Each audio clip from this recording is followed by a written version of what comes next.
तिरुपति बालाजी ने चोल राजा टोंडमन, जिसने तिरुपति बालाजी का मंदिर बनवाया था और जिसकी सुबह शाम भगवान के नाम से ही प्रारंभ होती थी, उसके द्वारा अर्पित किए गए समृद्ध और राजसी भोग को स्वीकार नहीं किया।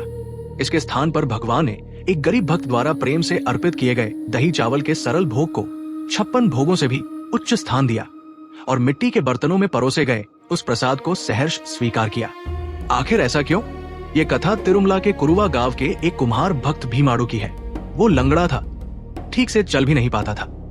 मिट्टी के बर्तन बनाकर ही वो अपनी जीविका चलाता था, परंतु इसके साथ ही वो बालाजी का परम भक्त भी था। पर्वत पर चढ़कर मंदिर जाना उसके लिए संभव नहीं था, इसलिए उसने अपने ही हाथों से घर पर तिरुपति बालाजी की मिट्टी की एक छोटी सी मूर्ति बनाई।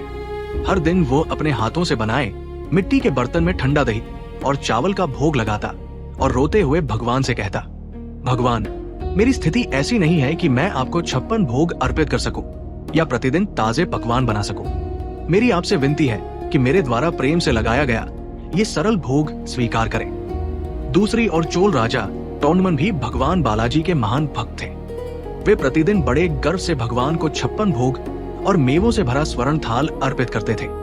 सब कुछ समान रूप से चलता रहा, परंतु एक दिन जब प्रातः मंदिर के पट खुले तो पुजारी आश्चर्यचकित रह गए। स्वर्ण थाल में रखा 56 भोग वैसा का वैसा पड़ा था, पर भगवान तिरुपति बालाजी के होंठों और ठुड्डी पर दही और चावल के दाने स्पष्ट दिखाई दे रहे थे। जब ये बात राजा तक पहुंची तो वो बहुत दुखी और निराश हुआ। वो सोचने लगा, आज तक तो भगवान मेरे द्वारा भेजा भोग ग्रहण करते थे, आज ऐसा क्या हो गया? अवश्य मुझसे कोई भूल हुई होगी। राजा मायूस होकर महल लौट गया।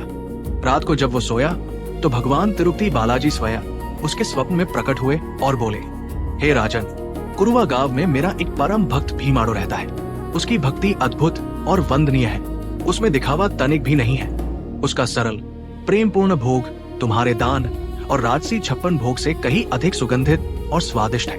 मैं भक्त के प्रेम से बंधता हूँ, न कि भोग की भव्यता से।